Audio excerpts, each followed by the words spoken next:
बिस्मिल्लाहिर्रहमानिर्रहीम। अल्हम्दुलिल्लाहि वस्सलातु वस्सलामु अला सय्यिदिना मुहम्मदिन व अला आलिहि व अस्हाबिहि अजमईन। अल्हम्दुलिल्लाहि वस्सलातु वस्सलामु अला सय्यिदिना मुहम्मदिन व अला आलिहि व अस्हाबिहि अजमईन। अम्मा बअदु फ़अऊज़ु बिल्लाहि मिनश शैतानिर रजीम। बिस्मिल्लाहिर्रहमानिर्रहीम। अफ़रअयत मन इत्तख़ज़ इलाहहु हवाह। सदक़ल्लाहुल अज़ीम। अल्लाहुम्मा सल्लि अला सय्यिदिना मुहम्मद व अला आलि सय्यिदिना मुहम्मद व बारिक व सल्लिम। अल्लाहुम्मा सल्लि अला सय्यिदिना मुहम्मदिन नबिय्यिल उम्मी व अला आलिहि व अस्हाबिहि व सल्लिम। मेरे मुअज़्ज़ज़ मुसलमान बुज़ुर्गों, अज़ीज़ भाइयों और उम्मत मुस्लिमा की मुक़द्दस माँ और बहनों, इंसानों के संवारने, सुधारने, इस्लाह की दुनिया के यहाँ बहुत सारी तजावीज़ हैं। दुनिया तजरबे भी कर रही है, उस पर अमल भी कर रही है कि दुनिया का सुधार हो जाए,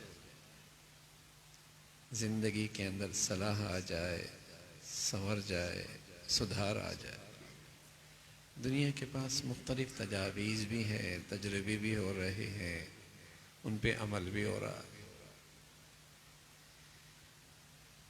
तजावीज़ ये भी आई, कहने वालों ने कहा कि हर शख्स का पेट भर जाए तो सुधार आ जाएगा।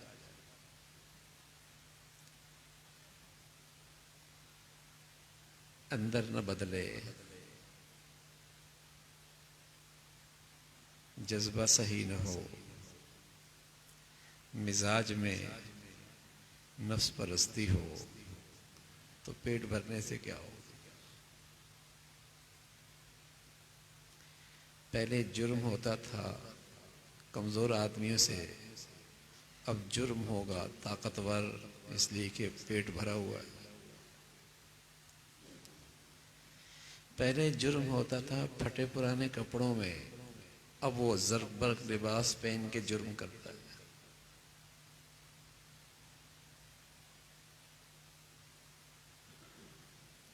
मिजाज जो न बदला,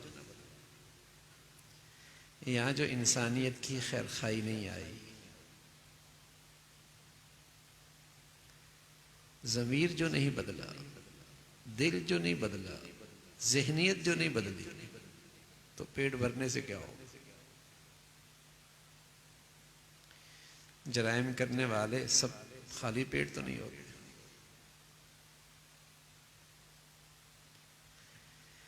तो किसी ने इसी को मिशन बना लिया कि पेट भरा जाए। किसी ने कहा नहीं, जिहालत, नवाखानदगी, बिगाड़ की वजह ये,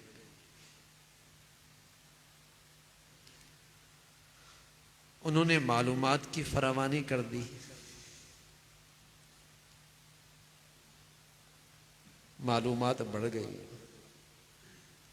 मालूमात में इजाफा हो गया। तो पहले अनपढ़ था, जराइम के तरीक़े भी इसके पास कम थे। अब पढ़ा लिखा है, अब इसके लिए जराइम के तरीक़े भी नए नए आ गए।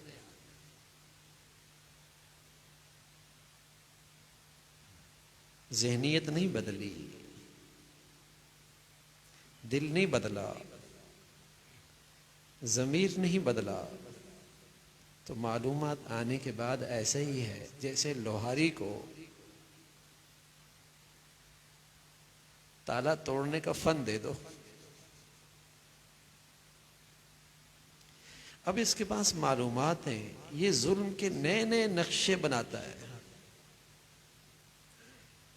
ज्यादती के और नाइंसाफी के नए नए तरीके इख्तियार करता है।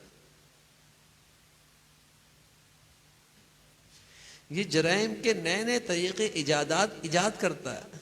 मालूमात जो है, पहले डाका मारा करता था जान को खतरे में डालकर, अब इसको तरीका आता है, घर बुलाता है, डाका भी मारता है, बदनामी से भी बचता है।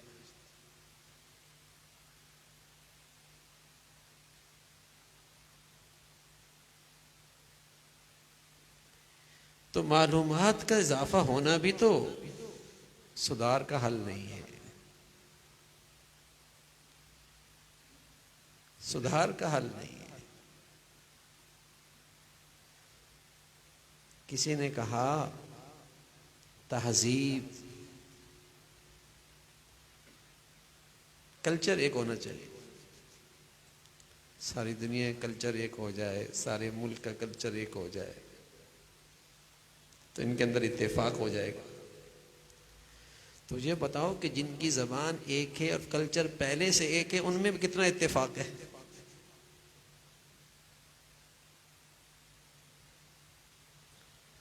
ज़बान एक है, कल्चर एक है, अब्बा एक है, अम्मा एक है, घर एक है, बताइए कितना इत्तेफाक है?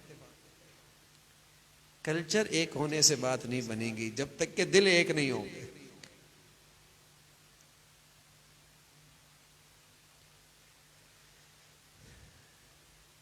जब तक कि दिल एक नहीं होंगे बात नहीं बनेगी।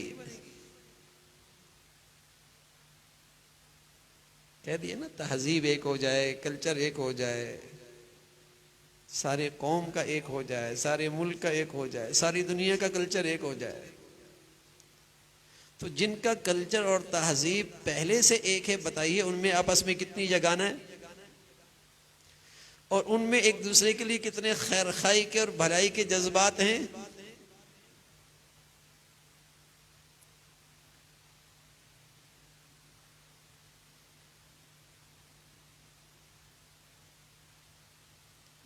किसी ने कहा, तजवीज दी, सुधार की, सलाह की, तजवीज ये दी कि जबान एक होनी चाहिए, लिबास एक होना चाहिए। तो बताइए अगर दिल न बदले, जिसको इंसान का एहतराम नहीं, बताइए वो जेब कतरा लिबास का एहतराम करेगा?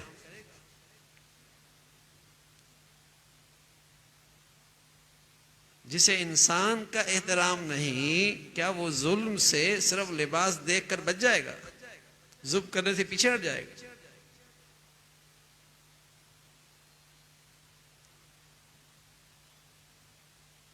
तो पैगंबर दुनिया में आए और दुनिया में यही दो जिंदगियां थी, दो जिंदगी के तरीके। वैसे तो लोग कहते हैं ना ये मगरबी जिंदगी है, ये मशरकी जिंदगी है, ये जदीद तरक्की की जिंदगी है, ये कदीम जिंदगी है। सच ये है कि जिंदगी में दो ही खाने हैं जिंदगी के, एक नफ्स परस्ती की जिंदगी है और एक खुदा परस्ती की जिंदगी। एक तो अपनी नफ्स की मानता है, जो जी में आया, जो मन में आया वो करना है, जो जी में आया, जो मन में आया वो करना है, चाहे कुछ हो जाए, मन में जो यूं आया। अब ये मन मानी जिंदगी गुजारने वाला दुनिया में, इसकी ये पूरी दुनिया भी नाकाफी है। इस दुनिया में दो आदमी हो ना, तब भी एक को बर्दाश्त नहीं करेगा। और बताइए किसी छोटे से घर में बाप भी मन का राजा, बेटा भी मन का राजा, बीवी भी मन की रानी, बेटी भी मन की रानी आ जाए तो बताइए वो घर कैसे चलेगा?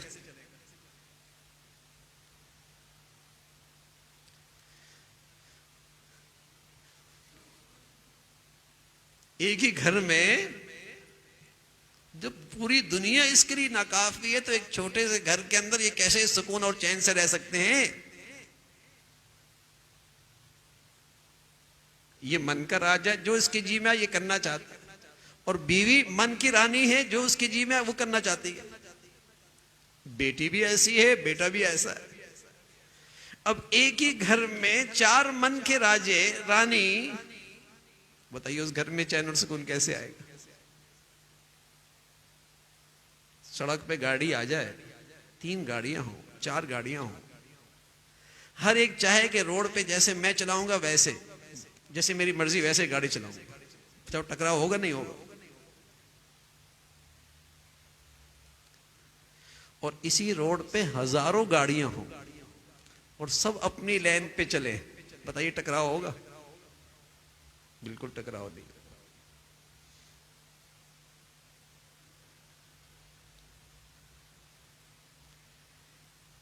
तीन गाड़ियों के लिए भी चलना मुश्किल, इसलिए कि हर एक अपनी मर्जी चाहता है,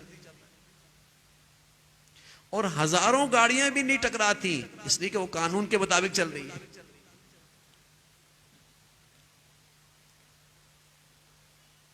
तो दीन मजहब इंसानों को कानून देता है, खुदा परस्त बनाता है। फिर घर तो दूर की बात है, पूरी सोसाइटी भी आपस में नहीं टकराती, पूरी कौम भी आपस में नहीं टकराती। यहां जितना टकराव है उसके पीछे नफ्स परस्ती का जज्बा। जहां मालूमात भी बहुत है, पेट भी भरा हुआ है, जबान भी एक है, तहजीब भी एक है, कल्चर भी एक है, रोग क्या है? मन के राजे हैं, नहीं सुकून से रह सकते, नहीं इत्तेफाक से रह सकते। तो दुनिया में जिंदगी गुजारने के दो ही तरीके, एक नफ्स परस्ती का रास्ता और तरीका, और एक खुदा परस्ती का तरीका जो पैगंबर लाया करते हैं, जो दीन की सूरत है, दीन का कानून है।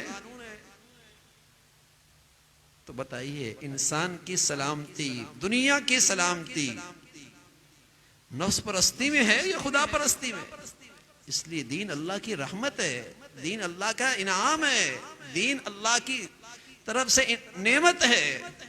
जैसे जिंदगी के लिए सूरज जरूरी, चांद जरूरी, हवा जरूरी, पानी जरूरी, इंसानी जिंदगी की सलामती के लिए अल्लाह का दीन इससे ज्यादा जरूरी। तमाम मुसीबतों की जड़, तमाम मुसीबतों की जड़ ये नफ्स परस्ती है। जितना फरोग पाएगी दुनिया के लिए, इतने मुश्किलात बढ़ती चली जाएगी।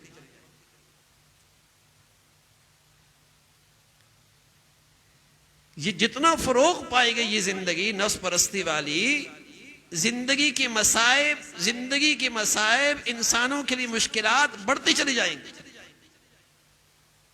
कम नहीं होंगी, कम नहीं हो, मसाइब बढ़ते चले जाएंगे, मुश्किलात में इजाफा होता चला जाएगा।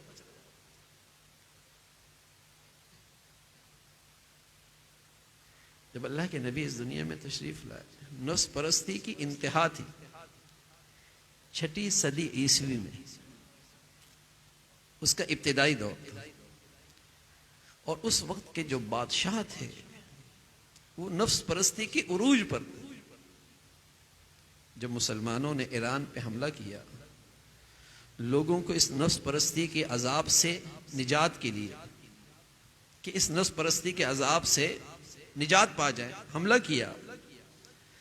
तो उस वक्त का जो बादशाह था ना, जब वो अपना तख्त और ताज छोड़कर निकला तो उसके साथ 1000 बावर्ची थे, 100 गवैये थे, 1000 गवैये थे, 1000 बावर्ची, 1000 गवैये, और 1000 उसके वो मुंतजिम और निगरान जो उनके बाजों की हिफाजत करते थे। बाज परिंदा होता, लेकिन जब वो निकल रहा था तो अफसोस कर रहा था कि बेसरो समानी के आलम में निकल रहा हूं। उसकी 12,000 बीवियां थी।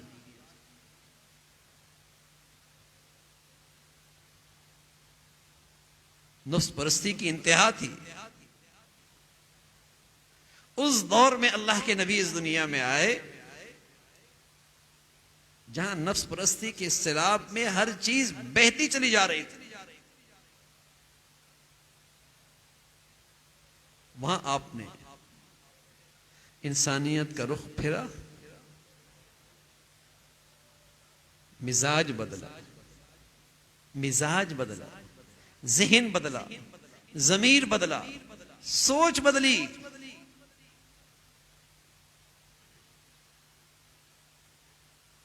और दुनिया में चंद सालों में, इसी सदी में, इसी ईस्वी, छठी ईस्वी की में चंद सालों में दुनिया की काया पलट गई।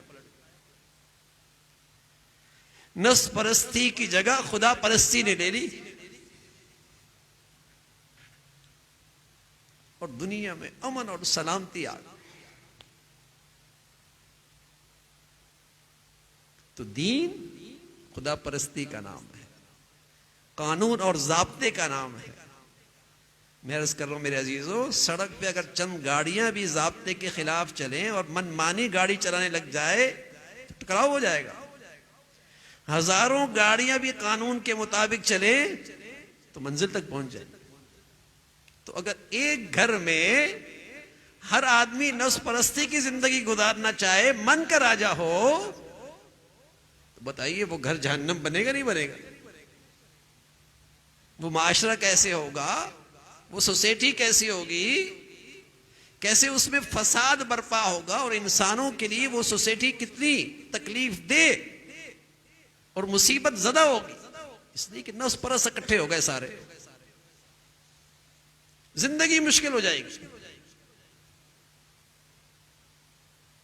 आज दुनिया में चीजें बढ़ गई, वसाइल बढ़ गए, लेकिन उसका इस्तेमाल करने वाला इंसान नहीं मिल रहा।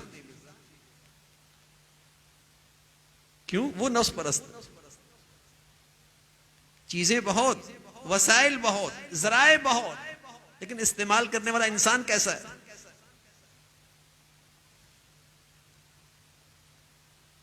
इसलिए पैगंबर जराए वसाइल नहीं पैदा करते, इंसान बनाते, इंसान बनाते, जमीर बनाते हैं, जहन बनाते हैं कि इंसान बन गया तो मामूली चीजों से भी जिंदगी की तामीर हो सकती है। और इंसान न बना, वसाइल आ गए, जराए आ गए, इंसान न हुआ तो बनी चीजें भी बिगड़ जाएंगी, बल्कि बिगाड़ का बायस बनेंगी और बन रही है।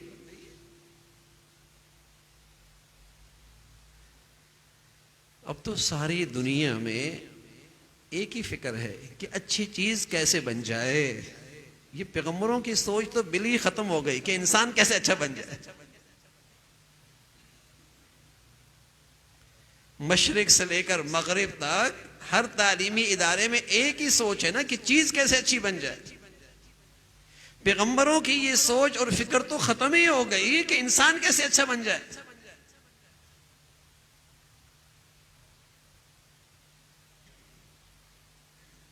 घर वो अच्छा नहीं होता जिसकी इमारत अच्छी होती, जिसका फर्नीचर अच्छा होता है, जिसकी टाइल्स और मार्बल अच्छा होता है। घर वो अच्छा होता है जिस घर के इंसान अच्छे होते हैं। वो छोटा घर भी जन्नत होता है। अस्पताल वो अच्छा नहीं होता जिसकी मशीनरी अच्छी होती है या उसकी इमारत बहुत अच्छी होती है। वो अस्पताल अच्छा होता है जिसके अंदर का डॉक्टर अच्छा इंसान हो, उसमें अहलियत और दयानत हो। मार्केट और बाजार वो अच्छा नहीं होता जहां सामान अच्छा रखा हुआ हो, इमारतें अच्छी हो। अच्छी मार्केट और अच्छा बाजार वो होता है जिसका ताजर अच्छा हो।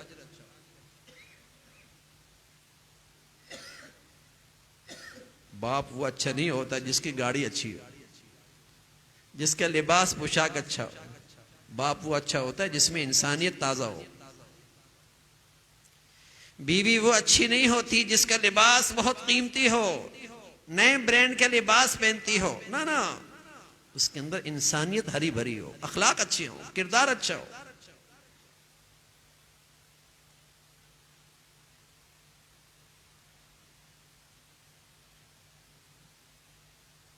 आज वसाइल की कमी नहीं, जराए की कमी कोई नहीं, चीजों की कमी कोई नहीं, लेकिन इनका इस्तेमाल करने वाला इंसान वो भला नहीं रहा, वो भला नहीं रहा। तो नफ्स परस्ती की जिंदगी आलाम, तकालीफ, मसाइब की जड़ है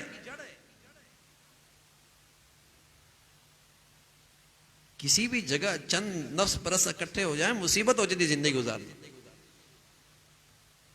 जिंदगी गुजारना मुसीबत हो जाती है।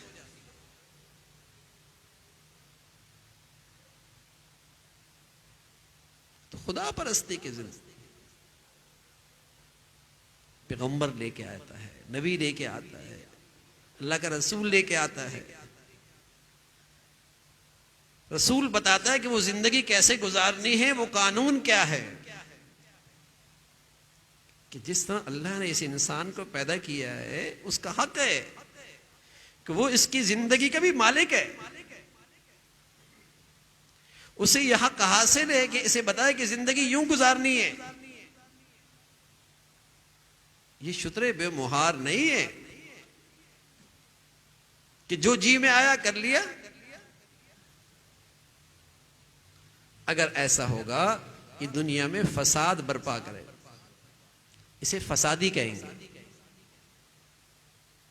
इसे फसादी कहेंगे कि दुनिया में फसाद बर्पा करेगा। इसके लिए तो पूरी दुनिया में कम है जो मन का राजा होता है। तो एक छोटी सी सोसाइटी और उस सोसाइटी में एक छोटा सा घर, उसको फिर चैन और सुकून कैसे आ सकता है? जिंदगी मुश्किल हो जाएगी और दूसरों के लिए मुश्किल का बायस बनेगा, दूसरों के लिए मुश्किल का बायस बनेगा,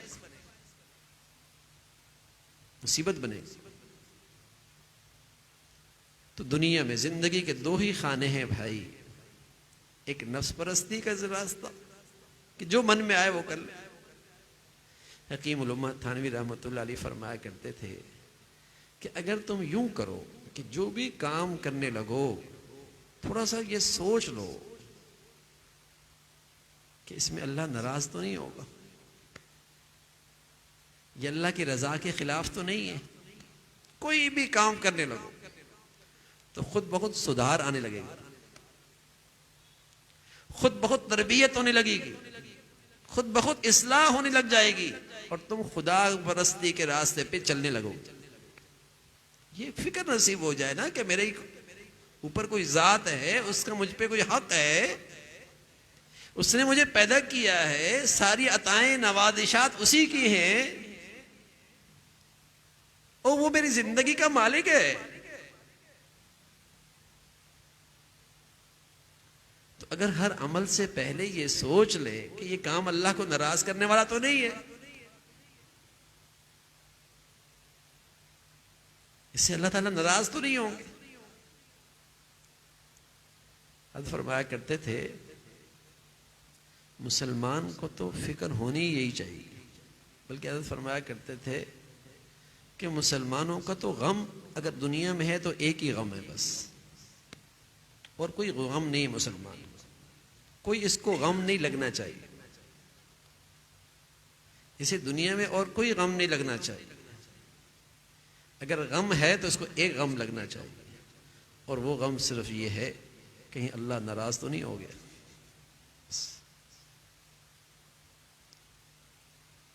एक गम लगना चाहिए। फरमाया करते थे ये गम जितना लगे इतना अच्छा है, ये फिक्र जितनी बढ़े इतनी अच्छी है, और कोई गम नहीं है मुसलमान का दुनिया में, ये फिक्र लगी रहनी चाहिए। तो हर अमल से पहले अगर ये सोच ले इसमें अल्लाह ताला नाराज तो नहीं हो रहा, सुधार शुरू जाएगा। और ये फिक्र अगर घर के हर फर्द में पैदा हो जाए,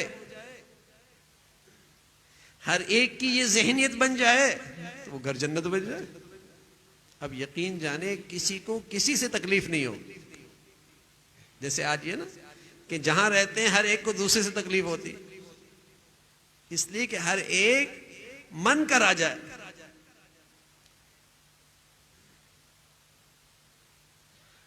अपनी ख्वाहिश पूरा करना चाहता है, अल्लाह की रजा नहीं देखता, इसलिए दूसरों को इसकी जात से तकलीफ होती है, दूसरे इससे मुसीबत में है, तकलीफ में, ये अपनी चाहत पूरी करना चाहता है। बाद लोग तो नमाजी भी होते हैं, हाजी भी होते हैं, लेकिन मामलात और माशरत में वही करना चाहते हैं जो उनके जी में आए। तो नमाजी हाजी भी हैं और बाजार में दूसरों की तकलीफ का बाइस भी है, दूसरों की तकलीफ का बाइस भी है, मुसीबत में लोग इससे, इसलिए कि यह हकीकत में नफ्स परस्त है, नफ्स परस्त।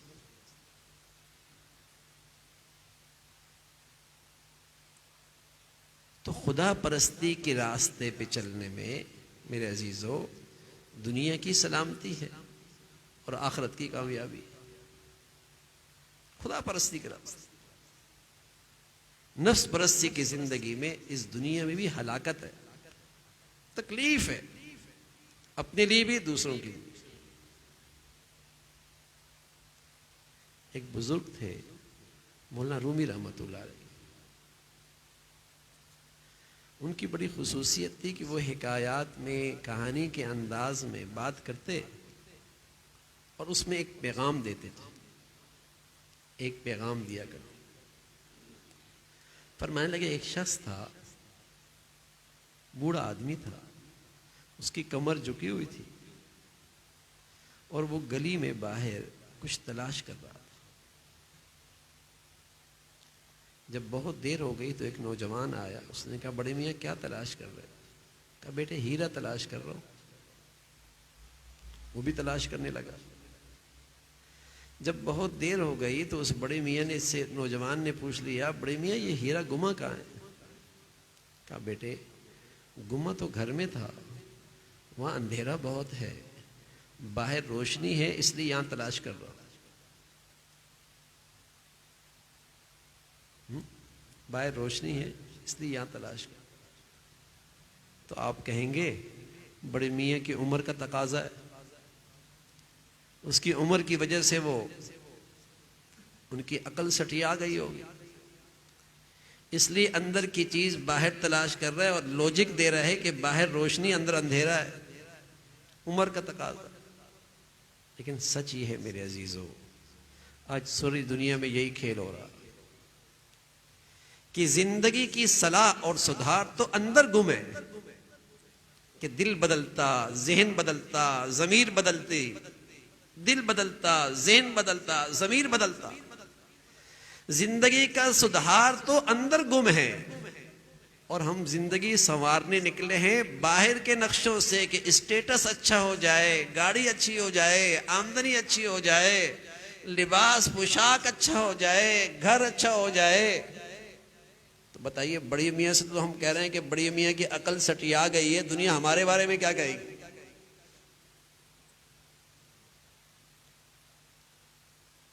दुनिया हमारे बारे में क्या कहेगी? दुनिया हमारे बारे में कहेगी इनकी मालूमात गलत हो, इनकी तरबियत गलत हुई, इन्हें मालूमात का माहौल गलत मिला, इन्हें समझाया, पढ़ाया, सिखाया यही गया है कि तुम्हारी ख्वाहिशात की जिंदगी पूरी हो जाएगी, यही तरक्की का रास्ता। तुम जितने आला मेयार के साथ अपनी ख्वाहिशात पूरी करोगे यही दुनिया का बड़ा इंसान होता है। इन्हें पढ़ाया ये गया, इन्हें सिखाया ये गया, इन्हें माहौल दिया गया है, इनकी तरबियत ही ऐसे माहौल में हुई है।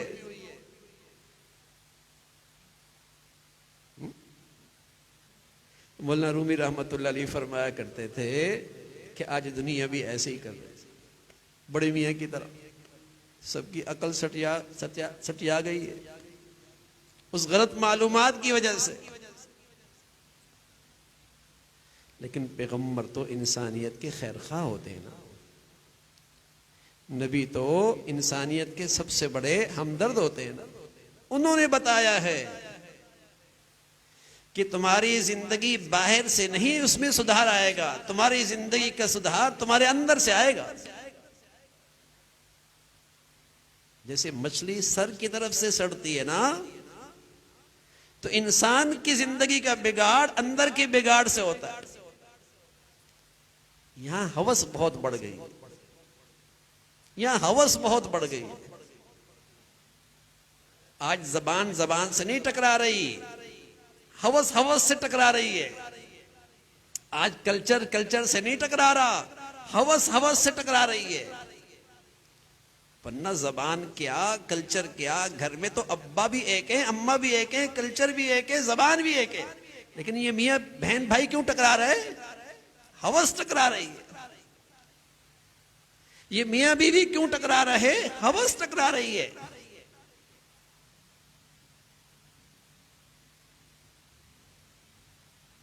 हवस टकरा रही है।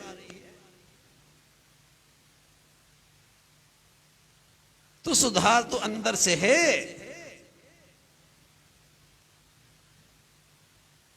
इसके बिगाड़ से सारा बाहर का बिगाड़ है। इसलिए पैगंबर जब सुधार लेके आते हैं ना, पैगंबर जब सुधार लेके आते हैं, बल्कि पैगंबर इंसानियत के सबसे सच्चे नुमाइंदे होते हैं। वो जब इंसानियत को संवारना चाहते हैं तो सही जगह पे उंगली रखते हैं कि इनका बाहर का ये सारा बिगाड़ नतीजा है अंदर के बिगाड़, अंदर बिगड़ा हुआ है।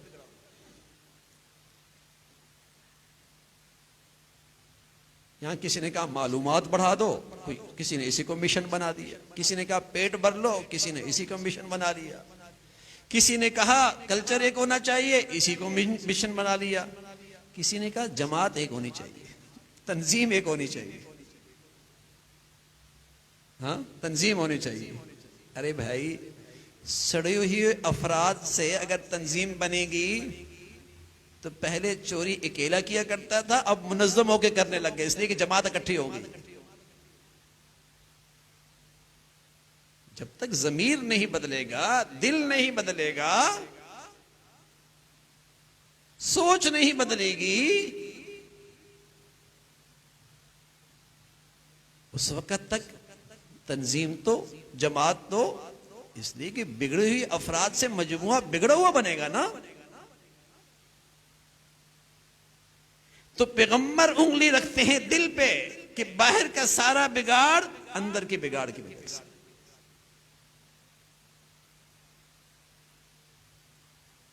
अंदर का बिगाड़ है, उसका नतीजा बाहर का सारा बिगाड़। और सुभान अल्लाह, जब अंदर का बिगाड़ ठीक हुआ तो ऐसे जबरदस्त इंसानियत के जिंदगी में नक्शे नजर आए, जबरदस्त नक्शे नजर आए। चच्चा एक मार्के में जख्मी पड़े हुए हैं, भतीजे से कहते हैं पानी ले आओ, वो डोल में पानी ले आए। जब उस जख्मी चच्चा के करीब आए, जो प्यासी भी थे जख्मी भी थे, करीब से आवाज आई पानी। चच्चा ने कहा बेटे भतीजे मुझे छोड़िए, साथ वाले के पास जाइए। वहां पहुंचे, फिर करीब से आवाज आई पानी। उसने कहा मुझे छोड़िए, आगे चले जाइए। जब तीसरे के पास गया तो अल्लाह ने उसे अपने पास बुला लिया। वापिस दूसरे के पास लौटे, उसका भी इंतकाल हो गया। अपने चच्चा के यहां गए, अल्लाह का वो भी मेहमान बन चुका। लेकिन जाते जाते बता दिए कि जब दिल बदलता है तो इसार के ऐसे नक्शे होते, इंसानियत पर ऐसी तरोताजा होती। कहां वो लोग जो ऊंट के पानी पीने पर जब उनके नियामों से तलवारें निकलती तो लाशों के पुश्ते लग जाया करते थे। जब घोड़े के आगे पीछे पे जंग छिड़ती तो नस्लों को वसीयत करते कि मेरे बाप होने का हक ये अदा करना है, इस जंग को जारी रखना है, नस्लों तक जारी रहती। और कहां ये नक्शा है?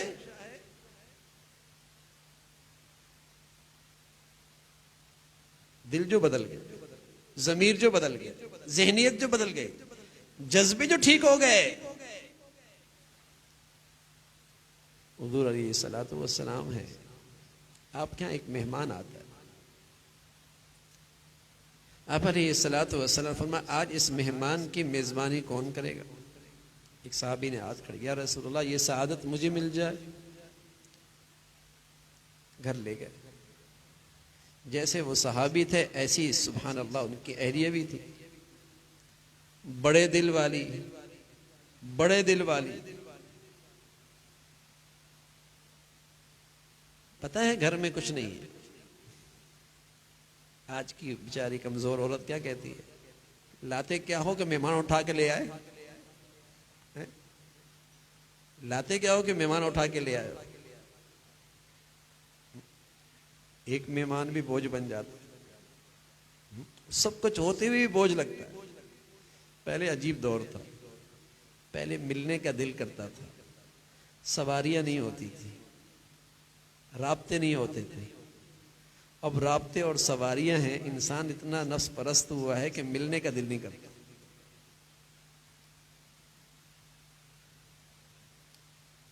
पहले लोगों के घरों में आने जाने का दिल करता था, सवारियां नहीं होती थी, दूर दूर सफर होते थे, मुश्किलात होती थी। अब आने का दिल करता है, कहते हैं घर में नहीं है, मिलने का दिल नहीं करता।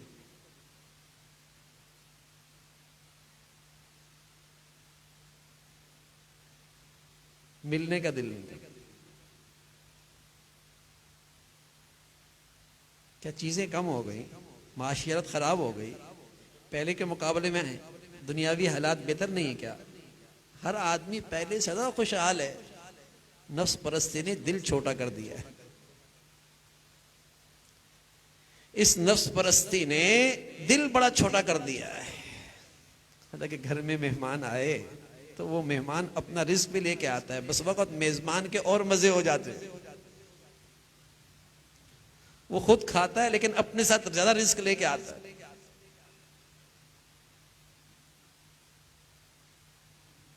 दिल छोटे हो गए।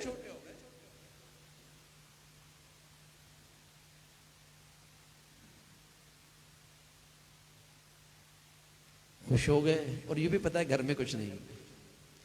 अहलिया कहने लगी बहुत अच्छा हुआ ले आए। ऐसा करते हैं, तदबीर करते हैं, इतना ही है जितना बच्चा खाते हैं, बच्चों को सुला देंगे, आप बैठ जाइएगा, खाइएगा नहीं, मेहमान सैर हो जाए। यही कुछ किया मियां बीवी ने मशवरे से। क्या बड़ी सोच हुआ करती थी, कैसे मुबारक दिल हुआ करते थे। खाना खाया, सुबह हुई, हुज़ूर अलैहिस्सलातु वस्सलाम की खिदमत में आए। आप अलैहिस्सलातु वस्सलाम ने फरमाया तुम्हारे घर में रात को क्या हुआ है, क्या किया तुमने घर में कि अल्लाह ने तुम्हारी तारीफ में कुरान के आयतें उतार दी। वल्लज़ीना युसिरूना अला अनफुसिहिम वलौ काना बिहिम खसासा। हाँ मेरे अजीजों, जब अंदर का इंसान बनता है तो फिर ये नक्शे जिंदगी में नजर आता है। अब इसार तो छोड़िए भाई, हमदर्दी तो छोड़िए, इंसाफ मुश्किल हो गया। खूनी रिश्तों के साथ भी इंसाफ मुश्किल हो गया। सके बहन भाइयों में भी इंसाफ मुश्किल हो गया। मियां बीवी की जिंदगी जो 40 साल से एक छत तले रहते हैं, यहां भी इंसाफ नापेद हो गया। इंसाफ ही नहीं रहा, नफ्स परस्ती जो आ गई, खुदा परस्ती जो चली गई, मिजाज में जुल्म आ गया ना, मिजाज में ज्यादती आ गई, हवस इतनी बढ़ गई कि इसका पेट ही नहीं भरता, इसका जी ही नहीं भरता, इतनी हवस।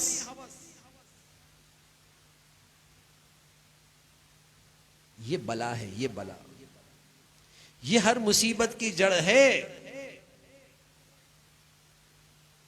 नफ्स परस्ती, जिसको दूसरे लफ्जों में हम कहते हैं बेदीनी, जिससे हम दूसरे लफ्जों में कहते हैं खुदा से दूरी, जिससे हम कहते हैं घरों से दीन का निकलना। यह है हर मुसीबत की जड़, यह है हर मुसीबत की जड़।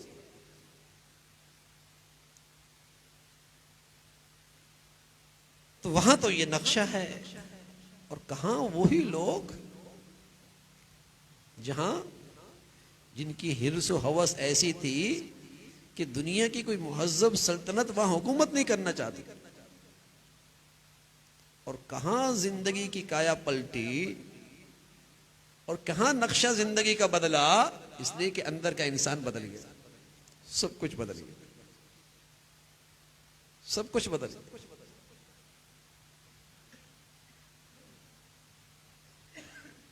मुसलमानों की ये खूबी थी कि वो खुदा परस्ती के अलंबरदार थे।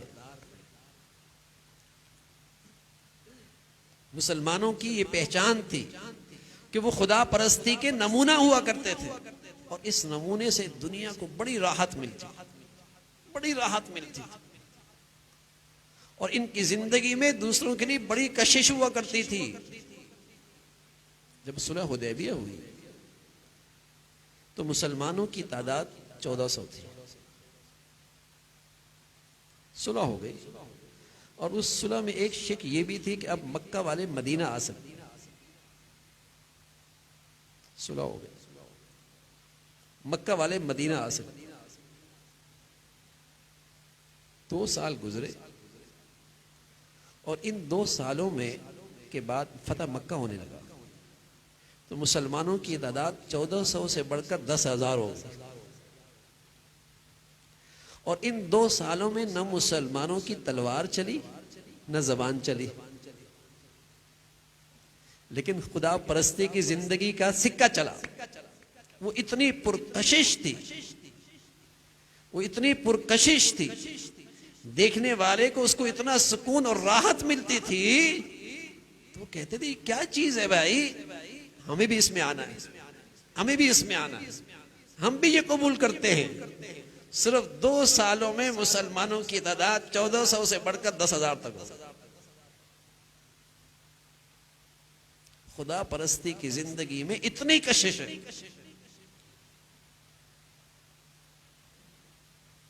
उसमें इतनी खूबसूरती है,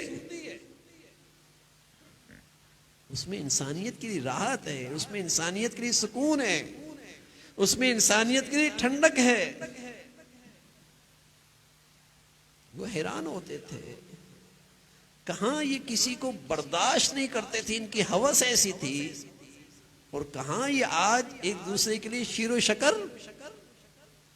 न जबान का मसला, न रंग का मसला, न जात का मसला, न इलाके का मसला, ये सारी चीजें मुख्तलिफ हैं, लेकिन इनके दिल एक है। ये सुलेमान फारिस से, ये सुहेब रूम से, ये बिलाल हबशा से, ये कोई कुरैशी बनी उमैया का, और ये मदीना में यूं नजर आते हैं जैसे सब एक माँ बाप की औलाद। खुदा परस्ती ने उनमें ऐसी यगानत और ऐसी मोहब्बत और उनके आपस का ऐसा प्यार इस खुदा परस्ती ने उनमें पैदा कर दिया था। तो कशिश थी इनकी जिंदगियों में, पुरकशिश जिंदगी, खुदा परस्ती की जिंदगी, अल्लाह की रहमत, अल्लाह का इनाम, अतिया खुदाबंदी और जिंदगी की राहत, और इसी में और सारी मुसीबतों की तकालीफ की जड़ जब आदमी नफ्स परस्त हो। इसलिए प्यारे नबी फरमाया करते थे सल्लल्लाहु अलैहि वसल्लम, अल-कय्यिस मन दाना नफ्स, वो आदमी बड़ा अक्लमंद है जो अपने नफ्स को खुदा के हुक्म के ताबे कर लेता। खूब बड़ा अक्लमंद आदमी है, और वो बड़ा अहमक आदमी है, बड़ा अहमक आदमी है जो नफ्स की मान के चलता है, अपने आप को हलाकत के गड़े में डालता है। अहमक आदमी, कम अकल, अक्लमंद आदमी है जो अपनी ख्वाहिशात से पहले, उन ख्वाहिशात को पूरा करने से पहले कहता, देखता है अल्लाह की चाहत इसमें क्या है, अल्लाह की रजा इसमें क्या है, अल्लाह की पसंद क्या है इसमें। यह अक्लमंद आदमी है, अक्लमंदी की निशानी है।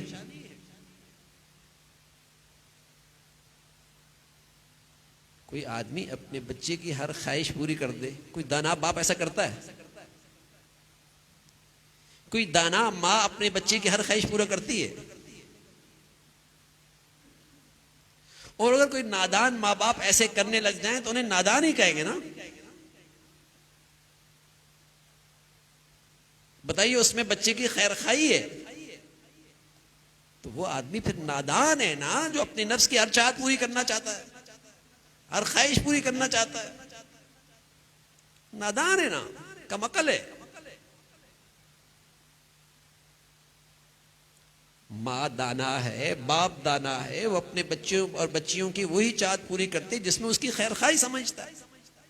तो अक्लमंद आदमी वही होता है जो ये देखता है कि मेरे अल्लाह ने मेरे लिए किस में खैर रखी, किस में भलाई रखी, उसके हुक्म क्या है। ये अक्लमंदी है। तो जो जी में आया वो पहनना है, जो जी में आया वो करना है, जो जी में आया वो खाना है, जो जी में आया है वो कारोबार करना है। ये बर्बादी का रास्ता है, ये बर्बादी का रास्ता है, ये शैतानी रास्ता है, ये अल्लाह के दुश्मनों का रास्ता है। जिन पर अल्लाह की रहमत हट जाती है, नजरे रहमत हट जाती है, वो नफ्स परस्ती के हवाले हो जाती है, वो नफ्स परस्ती के हवाले हो जाती है। और खुदा परस्ती जो पैगंबर जिंदगी लेके आए, जो पैगंबर जिंदगी लेके आए, जिसकी रहनुमाई पैगंबरों ने की, उसमें यह है भाई कि हर चाहत से पहले ये देख लो कि इसमें अल्लाह की चाहत क्या है, इसमें अल्लाह ताला नाराज तो नहीं होंगे। ये फिक्र नसीब हो जाए, इसका एहतमाम हो जाए, तो मेरे अजीज़ों दुनिया के अंदर भी राहत है और हकीकी ज़िंदगी के अंदर इसी में कामयाबी है। अल्लाह ताला हमें नसीब फरमाए, अल्लाह ताला इस पे अमल की तौफीक नसीब फरमाए। अल्लाहुम्मा लकल हम्दु कुल्लु व लकल शुक्र कुल्लु, अल्लाहुम्मा लकल हम्दु कुल्लु व लकल शुक्र कुल्लु, सुब्हानल्लाहि व बिहम्दिही सुब्हानल्लाहिल अज़ीम, अदद खल्क़िही व रिज़ा नफ्सिही व ज़ीनत अर्शिही व मिदाद कलिमातिही, अल्लाहुम्मा ला नुहसी सनाअन अलैक अंत कमा अथनैत अला नफ्सिक, अल्लाहुम्मा अइन्ना अला ज़िक्रिक व शुक्रिक व हुस्नि इबादतिक, अल्लाहुम्मा अइन्ना अला ज़िक्रिक व शुक्रिक व हुस्नि इबादतिक। या अरहमर राहिमीन, जो कुछ कहा सुना अमल की तौफीक नसीब फरमा। ए मौला ईमान वाली, आफ़ियत वाली, सेहत वाली, ए मौला नेमतों भरी ज़िंदगी नसीब फरमा। हमेशा नेमतों में शुक्रगुज़ारी अता फरमा, एहसान शनासी अता फरमा, अपनी फरमा बरदारी अता फरमा, नाफरमानियों से महफूज फरमा, नफ्स और शैतान के शर से महफूज फरमा, बुरे दोस्तों से, बुरे माहौल से, बुरी नज़रियात से हम सब की हिफाजत फरमा। मौला ज़ाहरी बातनी फ़ितनों से महफूज फरमा, हमें रूहानी जिस्मानी सेहत अता फरमा। ए मौला हर किस्म के मूज़ी अमराज से, हस्पतालों की ज़िंदगी से, शरीरों से, हासदों से, हमेशा गुनाहों की नहूसतों से महफूज फरमा। ए मौला करीम तमाम हादिरीन हादिरात, सामिईन सामियात की तमाम जायद हाजात को पूरा फरमा, मुश्किलात को आसान फरमा, परेशानियों को ख़त्म फरमा। ए मौला जो बच्चियाँ घरों में, उनके लिए इस नेक साले रिश्तों का इंतज़ाम फरमा। जो बच्चियाँ घरों में जा चुके उनके घरों को मोहब्बत और तक़वे से आबाद फरमा। मौला हमेशा हमें अपने बच्चों बच्चियों की तालीम तरबियत ज़िंदगी के सही फ़ैसले करने की तौफ़ीक़ अता फरमा। हमें अपने बड़ों के लिए सदका जारिया बना, हमारी औलादों को हमारे लिए सदका जारिया बना। ए मौला औलाद की तरबियत में, तालीम में जो कोताहियाँ हुई अपनी रहमत से माफ़ फरमा। औलादों के आजमाइशों से, नाफरमानियों से महफूज फरमा। उन्हें अपना भी वालिदैन का फरमा बरदार बना।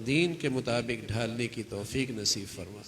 हमारे घरों को गुनाहों की नहूसतों से महफूज फरमा, टूट फूट से महफूज फरमा, बदएतिमादी से और इंतिशार से और नफ़रतों से हमारे घरों को महफूज फरमा।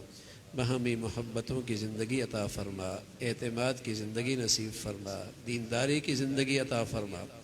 ए मौला करीम बेहयाई, फ़हाशी और यानी की फ़ितनों से हम सब की हिफाजत फ़रमा। या अरहमर राहिमीन, हमारे मुल्क को सलामती अता फ़रमा। या नेकी की और खैर की और तामीर की क़ुव्वतों को ग़लबा नसीब फ़रमा। शर की और बुराई की और तख़रीब की ताकतों को नेस्त व नाबूद फ़रमा। वतन अज़ीज़ को नेक सालिह क़ियादत नसीब फ़रमा। ए मौला करीम, यहाँ ईमान हिदायत की फ़िज़ाओं को आम फरमा। जो दीन दुश्मन, मुल्क दुश्मन है, वतन अज़ीज़ को उनके शर से महफूज फरमा। इस मुल्क को अंदरूनी बैरूनी ख़तरात से महफूज फरमा। ए मौला, जो यहाँ बेहयाई और बेदीनी फैला रहे उनके शर से महफूज फरमा। ए मौला, हमारे मुल्क को सलामती अता फरमा, इस्तेहकाम अता फरमा, इसे ज़ाहरी बातनी तरक्की अता फरमा, हमारे शहर को सलामती अता फरमा, पूरी उम्मत मुस्लिमा को सलामती अता फरमा, अहले इस्लाम को ईमानी इस्लामी वहदत अता फरमा। ऐ मौला, जो मुसलमानों में इंतशार, इफ्तिराक, नफ़रतों का बीज बोल रहे, अहले इस्लाम को उनसे महफूज फरमा।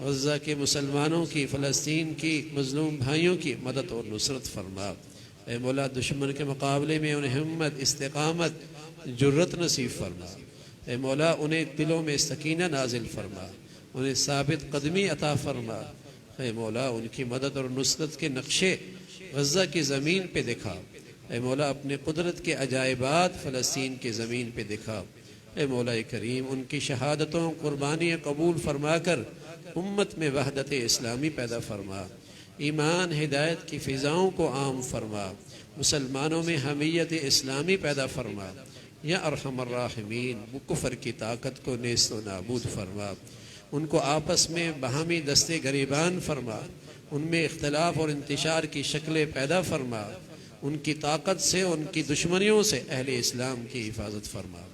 रब्बना तक़ब्बल मिन्ना इन्नका अंत समीउल अलीम व तुब अलैना इन्नका अंत तव्वाबुर रहीम व सल्लल्लाहु अला सय्यिदिना मुहम्मदिन व अला आलिहि व अस्हाबिहि अजमाइन बिरहमतिका।